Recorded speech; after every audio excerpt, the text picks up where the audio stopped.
Хүн амыг өвчлсөн хойно нь биш, өвдөхөөс өмнө урьдчилан сэргийлэхийн тулд дэлхийн улс орон хүн амдаа өрхийн эмч.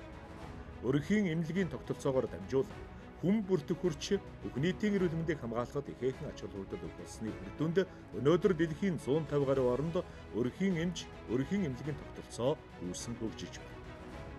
Өрхийн ангаах ухаан нь өрхийн эмчийн болон өрхийн эмч, совилогчийн багаар иргэн бүрийн эрүүл мэндийг хамгаалах, тэднийг эрсдлээс сэргийлэх, урт удаан амьдруулахын төлөө сэтгэл нэгдэн ажиллаж улам хөгжиж байна.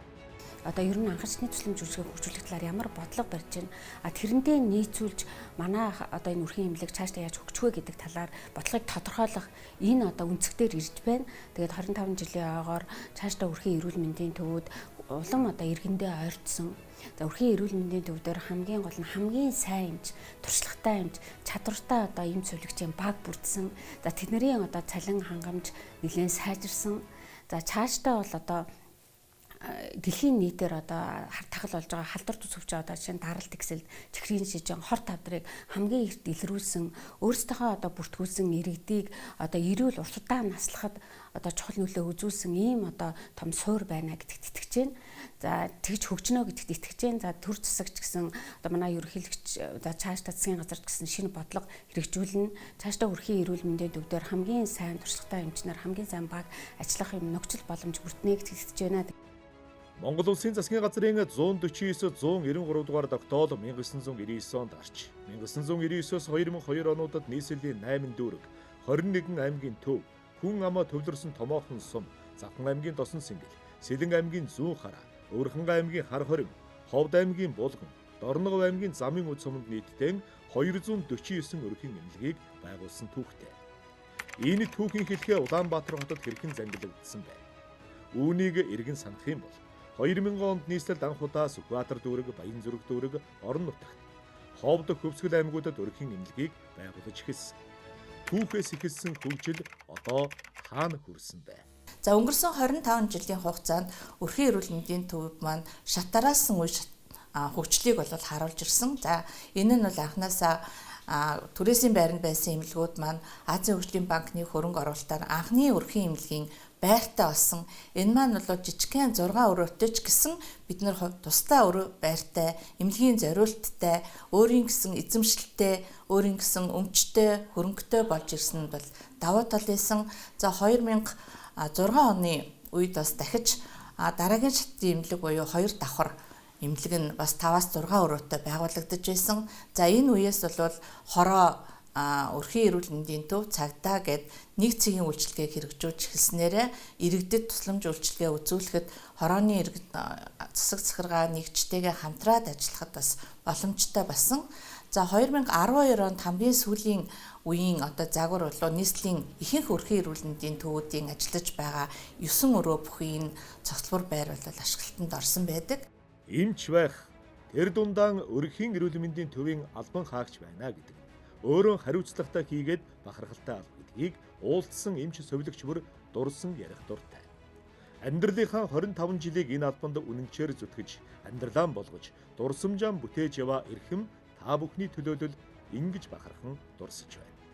Өмнө нь бол бид нөгөө нэг ганцхан өрхийн эрүүл мэндийн төвхөр айлруу тариа хийгч юм уу совилогч нь гэрийн сувилгаа үзүүлэх гэл ийм тусламж үйлчилгээнүүдийг үзүүлдэг байсан бол одоо энэ хөгжлийнхаа хүрээнд бол нөгөө тусламж үйлчилгээний нэр төрөл маань маш их олширж ингээд сэргээн засах тусламж үйлчилгээ нэмэгдсэн, хөнгөвчлөх тусламж үйлчилгээг ер нь өмнө үзүүлдэг байснаас нөгөө давуу мэрэгшиж үзүүлдэг болсон байгаа. Дэлхийн эрүүл мэндийн байгууллага ЮНИСЕФ-ийн одоо зорилт тунхаглал байдаг. За энэ маань бол бүх нийтийн эрүүл мэндийн хамралт.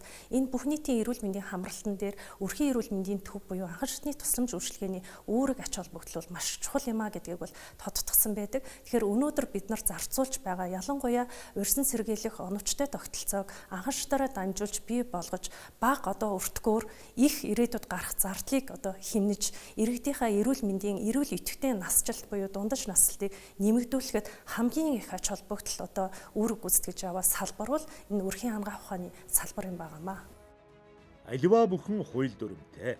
Ялангуяа эрүүл мэндийн салбарынхан тэр хуулиа нэгж алдалгүй мөрдөх нь цагаан халаад өмсөж, тангараг өргөсөн тэдний тухайд амин чухал явдал юм. Тэгвэл 2011 онд батлагдсан эрүүл мэндийн тухай хуулийн 16-гийн 1-д өрхийн эмнэлгийг өрхийн эрүүл мэндийн төв гэж нэрлэв. 16-гийн 2-т өрхийн эрүүл мэндийн төв нь хүн амд үзүүлэх анхан шатны эрүүл мэндийн тусламж үйлчилгээг гэрээний үндсэн дээр үзүүлэх хувийн хвшлийн байгууллага гэж тодорхойлсон нь тухайн үед гарч байсан статус тодорхой биш гэх олон дарамт шахалт арилсан өнөөгийн хөгжлийн өөр нэгэн үндсэг давуу тал болжээ. Ер нь бол өрхийн эмнэлэг 11 оны энэ эрүүл мэндийн тухай хуулийн шинжилгээр өрхийн эрүүл мэндийн төв болсон юм. Яагаад вэ гэхээр эмнэлэгч утсан бодлогоос Монгол улс салж нийгмийн эрүүл мэндийн тусламжийг тэргүүн зэрэг тавих ийм одоо чухал зорилт дэвшигдсэн байхгүй юу? Үүнтэй холбоотойгоор өрхийн эрүүл мэндийн төв болсон юм. За анхан шатны тусламж үйлчилгээ үзүүлдэг гэдэг утгаараа бол Монголын төр засаг одоо бас анхаарал хандуулдаг. Одоо ялангуяа одоо орчин үед ерөөсөө л энэ эрүүл мэндийн одоо урдчилсан сэргийлэх үзлэг, эрт илрүүлэг. За тэгээд одоо энэ одоо ахмад настан жирэмсэн эхчүүд, нялх балчир хүүхдүүд одоо энэний одоо дархлаажуулалтыг хүртэл одоо өрхийн эрүүл мэндийн төвөд хариуцж хийж байна. 25 жилийн дараа эргэн харахад тэгээс 2 насны хүүхдийн дархлаажуулалт 88-аас 96% хүрч дэлхийд тэргүүлэх хэмжээнд очоод байна.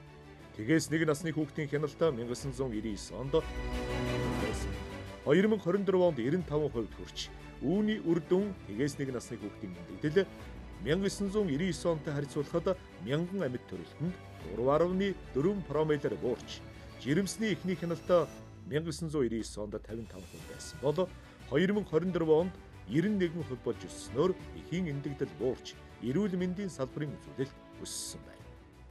2016 оноос бол одоо Чингэлтэй дүүргийн тамгын газраас одоо энэ хүн ам ихтэй учраас энэ газарт тусламж үйлчилгээг иргэдэд ойртуулахын тулд хийх хэрэгтэй зөв байшин барьж өгөх хэрэгтэй юм байна гэд 1000 м2 тусламж үйлчилгээ үзүүлэхээр ийм том байшин барьж өгсөн байгаа.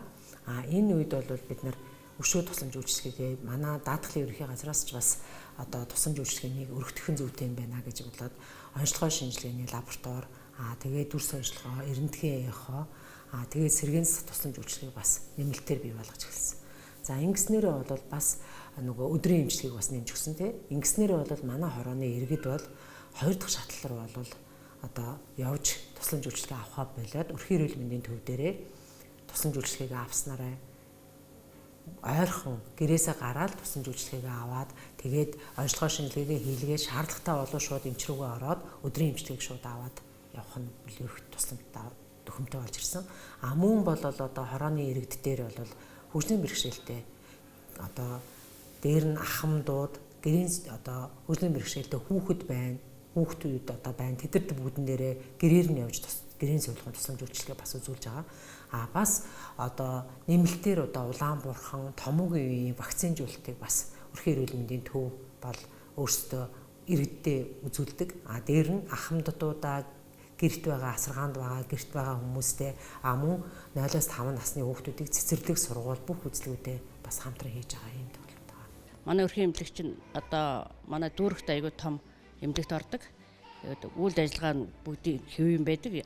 Үнэхээр ард иргэдтэй илүү их ойртсон хүртээмж сайтай тийм өрхийн эмнэлэг байдаг. Одоо асуудал болгоно гэдэг одоо хүн чинь өвдлөө тэглээ инглээ гэдгүйгээд ирэхэд бүх зүйлээр мань туслаж тэмжиж одоо ингээд хүртээмжийн хувьд бол аягүй сайн байдаг. Миний хувьд болохоор ингээд хөслийн бэрхшээлтэй хүн байдаг. Тэгээд ирээд ингээд өрхийнхээ эмнэлгээс ингээд тусламж үйлчилгээ ингээд авмаар байна гэдээ ирэхэд цаг тухайд нь аягүй сайнаар шийдэж өгдөг. Өрхийн эмчнэрээс үнэхээр одоо хүмүүстэй аягүй харилцаа сайтай байдаг.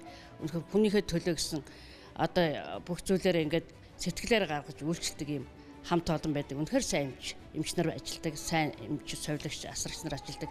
Үнэхээр сэтгэл ханамжууд сайн байдаг. Өрхийн одоо ингээд энэ эмнэлэг байхгүй байсан бол хөдөлмөрчд ард иргэд төр нь яах байсан. Бүгдийг сайн хангаж өгдөг. Бүр болохгүй үедээ шинжилгээ өгүүлээд өдрийн эмчилгээнд явуулдаг. Тэр өдрийн эмчилгээ бол маш их үр дүн үзүүлдэг бид нарт. 5 хоног 7 хоног эмчилгээнд явал явахад ерөөсө хүний бие организм шал анги болж байгаа шүү дээ. Өрхийнхээ эмнэлэгт би найддаг. Бүх тоног төхөөрөмж, эмнэлгийн үйлчилгээ, эмч ажилчдын зан ааш, харьцаа эмчнэрийнхаа одоо ур чадварт би итгэдэг. Тийм учраас би одоо 70 хүрлээ өдөө зэрэгтэй явж байгаа болов эмнэлгийнхаа өвчин гэж боддгоо. Иргэдэд талархаж эмч ажилтнууд бахархаж байгаа нь өрхийн эрүүл мэндийн төвийн боловсон хүчнийг хэрхэн бэлтгэж ирсэн бэ гэдэгтэй салшгүй холбоотой. Өөрөөр хэлбэл багшийн эрдэм шавьяасан гэдэг үг энэ цаг мөчид илүү тохиров. Тэгвэл өрхийн эмчийг хэрхэн бэлдэж, ямар чадвар олгож ирсэн талаар дараах хуучийг хүргэж байна.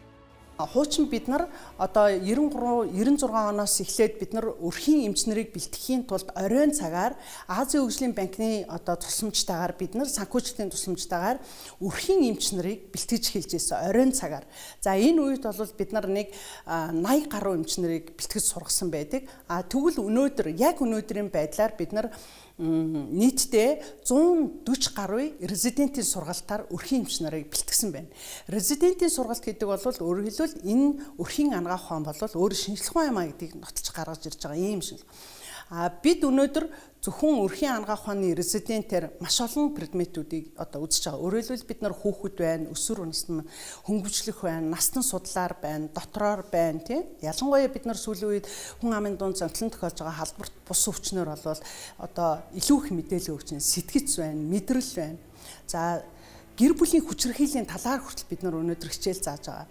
Тэгжээж бид нар үнэхээр өрхийн анагаах ухааныг хөгжүүлэх ийм боломжийг бэлтгэж авч байгаа. Ингэж бэлтгэгдэн гарсан өрхийн эрүүл мэндийн төвийн эмч ажилтнууд өнөөдөр сум, баг, хороо дүүргийнхэн үнэн чин найз нөхөр, дотны зөвлөгч, гэр бүлийн гишүүний нэг болжээ. Залуу насаа энэ салбарт өнгөрөөж яваагаа та бүхний төлөөлөл бахархан ярьж байна. Тэд гэр бүлээр нь харж хандаж, нөгөө талдаа сэтгэл зүйч нь болж байгаагаа дурслаа. Одоо манай хан ч бас ярьдаг шүү дээ, малчин хүн мянган мэргэжлийн эзэн гээл те.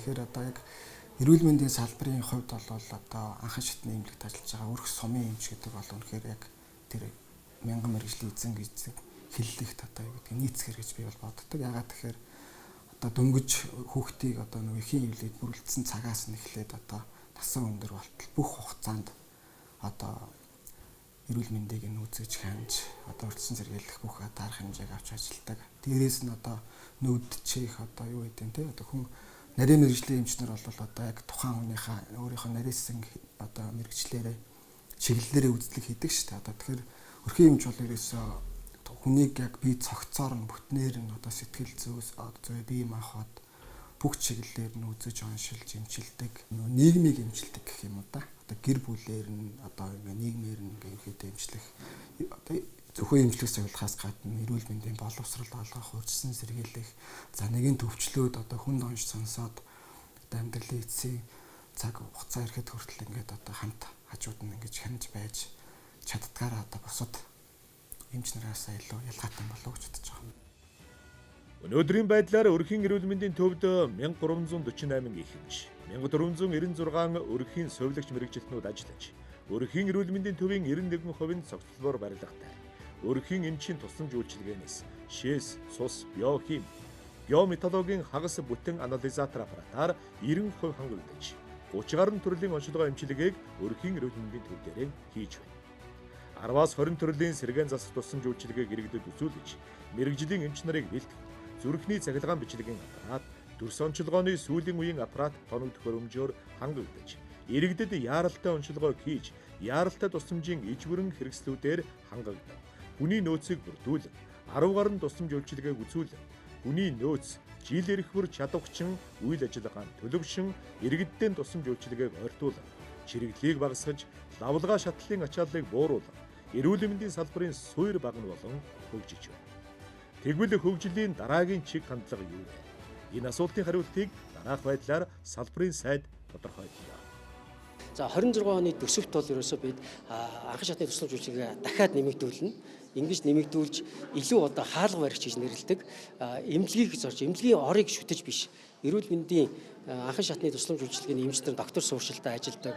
За мөн одоо туршлагатай сайн эмч нараар ажиллаж чаддаг. Залуу ахмад үеийнх нь хамтраад ажилладаг. За дээрэс нь оршин суугаа иргэдийнхаа гэр бүлээр нь өвчлийг мэддэг. Удаан олон жил хамт одоо ажиллаж амьдэрсэн ийм одоо түүхийг бичгийг зорж байгаа том өөрчлөлтийг зорж байна. Маш сайн үр дүнтэй ажиллаж чадсан зүйл бол өнгөрсөн одоо энэ улаан бурхантай яаж сайн тэмцэж чадав, тийм ээ бүх одоо өрхийн эмнэлгүүд хүчин чадлаа дайчилж вакцинжуулалтыг маш өндөр хэмжээнд хийж чадлаа. Ингэснээрээ өнөөдөр бид одоо зарим өдөр одоо халдвар гарахгүй байх хүртэл одоо хэмжээнд болоод чадсан. Энэ халдвар одоогийн томоо төстөөс хавсарчихгүй байгаасаа гэсэн том зорилго хэрэгжүүлэхэд маш их тус болж байгаа. Өрхийн эрүүл мэндийн төвийг нүсэр том барилга байгууламж үнэтэй тоног төхөөрөмжөөр хангах гэхээс илүүтэйгээр туршлагатай, мэдлэгтэй, зөв хандлагатай, сайн эмч сувилагч ажилуулахыг хөхүүлэн дэмжиж, цалин хөлсийг нэмэгдүүлж, амьдралын баталгааг нь хангах шаардлагатай. Өрхийн эрүүл мэндийн төвийн санхүүжилтэнд дөнгөж 5% хуваарлаж байгааг өөрчилж 10% болгох хэрэгтэй байна. Анхан шатанд суурилсан эрүүл мэндийн тогтолцоог хөгжүүлэх цогц хөтөлбөр гаргаж мөрдүүлэхийг Монгол Улсын засгийн газарт зөвлөмж болгож байна.